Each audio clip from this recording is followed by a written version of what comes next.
हिंदू धर्म में गुरुवार का दिन भगवान विष्णु को समर्पित माना जाता है। भगवान विष्णु को सृष्टि का पालनकर्ता कहा गया है। वे धर्म, सत्य और करुणा के प्रतीक हैं। गुरुवार का व्रत करने से जीवन में सुख, शांति, समृद्धि और वैवाहिक सुख की प्राप्ति होती है।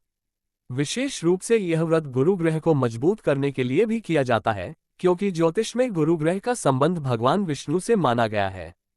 गुरुवार के व्रत की शुरुआत प्रातःकाल ब्रह्म मुहूर्त में उठकर स्नान करने से होती है। स्नान के बाद स्वच्छ पीले या हल्के रंग के वस्त्र धारण किए जाते हैं, क्योंकि पीला रंग भगवान विष्णु और गुरु ग्रह का प्रिय माना गया है। इसके पश्चात घर के मंदिर में भगवान विष्णु या श्री हरि की प्रतिमा अथवा चित्र स्थापित कर पूजा की जाती है। पूजा में पीले फूल, तुलसी दल, चने की दाल, गुड़, फल और पीले रंग की मिठाई का विशेष महत्व होता है। पूजा के समय ओम नमो भगवते वासुदेवाय मंत्र का जाप किया जाता है।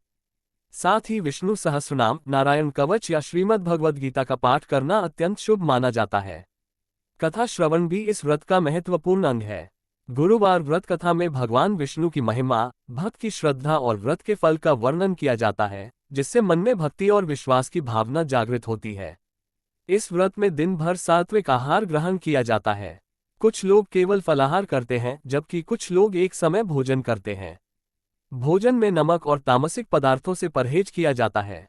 केले, चने की दाल, गुड़ और पीले चावल का सेवन शुभ माना जाता है। व्रत के दौरान मन, वचन और कर्म से पवित्रता बनाए रखना आवश्यक है।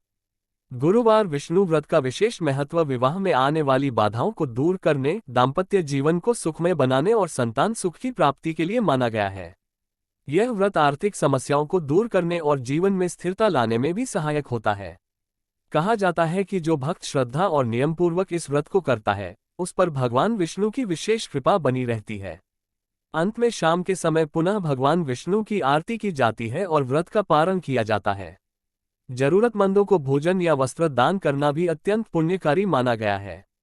इस प्रकार गुरुवार का विष्णु व्रत श्रद्धा, संयम और भक्ति के साथ करने से जीवन में सकारात्मक परिवर्तन आते हैं और व्यक्ति आध्यात्मिक रूप से उन्नति करता है।